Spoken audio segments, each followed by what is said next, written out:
Now then, recent haul. I'm from a small town, so there's not really a lot of places to find the nerd kind of stuff that I like out in the wild anyway. You can find it all online, dead easy.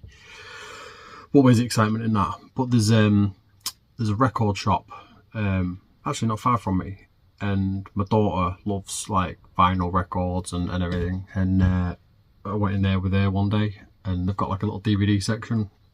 Didn't know that was in there. Anyway, these are the things that I found in there. Obviously I was a little bit excited about. First one, Howard the Duck. Across the sea of stars lies another world, a world almost exactly like ours.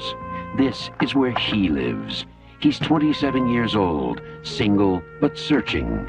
Favorite sports, windsurfing and Aikido. Favorite pastimes, cigars and sex. He has everything except fulfillment. And then one night, it happens. He has a very sudden midlife crisis. He lands in Cleveland to reassess his career goals. You went to med school? To explore new relationships. To redefine his self-image. I'm sorry, we don't allow pets on the premises. To adjust to a changing lifestyle. Oh, pull it out! Until he discovers just who he really is. Oh no. A duck in big trouble. That's a duck, man! Howard the Duck. I loved this as a kid. I mean, it was what, 86 when it came out. You take out the weird implied bestiality vibes of it, but I don't know, everything about this film when I was little I absolutely loved. So to find that outside, awesome. And it was next to nothing, so to me, perfect. The next one, the original first Scream. Hello? Hello. Who is this? You tell me your name, I'll tell you mine. Why do you want to know my name? I want to know who I'm looking at. I am calling the police. They never make it in time. This is Gail Weathers with an exclusive. Authorities are baffled. Been warned by the killer. It all began with a scream over 911, like the plot of some scary movie. Now, anyone who knows me knows that I love Scream. I mean, hang on. Like, properly love Scream. Always have since this one.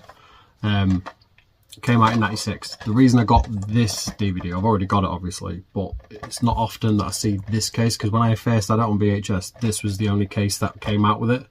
And then straight after that, it was like a black case, and I don't know if it was like a repro one or whatever, I don't know. But to find it in the white case, the original one, to me anyway, it's more sentimental than anything. So that's straight for the collection to swap out the other one.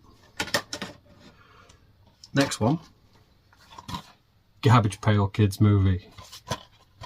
Weird to find this outside for me. Yeah, just it is a gross film. I mean, it got slated. It's obviously not like a, you know, a massive success of a film, if you like. But we grew up in a generation where gross and horror and everything was fine, and we weren't that sensitive.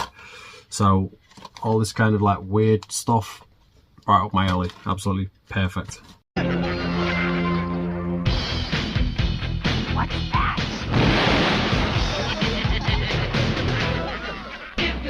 They came out to help us. Meet the Garbage Pail Kid. Starring Nat Nurse, Windy Winston, Messy Tessie. Give him a chance, Tangerine. You'll like it.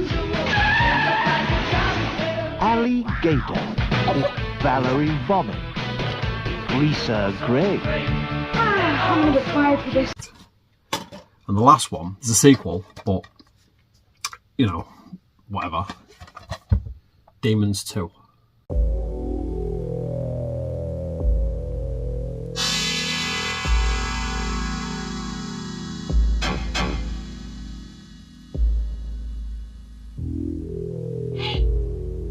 Hey, wait! There's something weird here.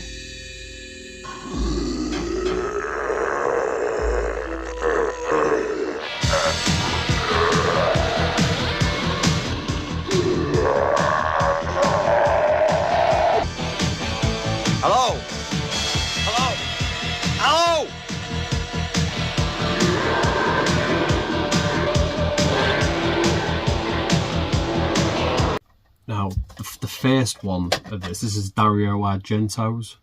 Yeah, I hope I'm saying that right. The first one and this one absolutely terrified the life out of me when I was little. When was it? It came out in '86. So I look old as shit, but I was too young to be watching stuff like this when I was little. And if you haven't seen it, watch the first one. I personally think that it contributed to like a weird claustrophobic feeling of it in me. Terrifying. But to actually find it outside, you know, just on a shelf, to me, is quite rare. So I definitely had to get this one. But yeah, I absolutely, if you're a horror fan and you haven't seen this, the first one and then this, watch it. It's gross. I mean, I kind of want to show you the back because it's got a picture of one of the demons on it, but I don't know if it'll get flagged or whatever. Either way, proper creepy, proper gross. Definitely worth keeping. That was it. I only picked up the 4, but just them 4 DVDs, they are sort of display pieces for me. And weirdly, apparently, when I was talking to the guy who owns the shop, they've actually got like a movie buff type podcast that I'm dying to listen to. So I'm definitely gonna check that out, and if I can find the link before putting this out, I'll put it in the bottom. If it's not there, then I'll just have to keep looking until I find it, kind of thing. He did have some cards, and I had one, and I don't know where I put it, and that sucks. So I'm gonna have to nip in there. You know, I'm gonna have to nip in there. It's an excuse to go in and have another look, and I'll probably pick up a card then, and then possibly put it in the link. That's it. Nice short video, super easy. Like I say, some of my favourites. Let me know some of your favourites. What's the weirdest wild find you've found out in the wild? Obviously, some things not necessarily online, stuff that you found on the shelf that kind of like, wow, never thought I'd see that out. Let me know what they are.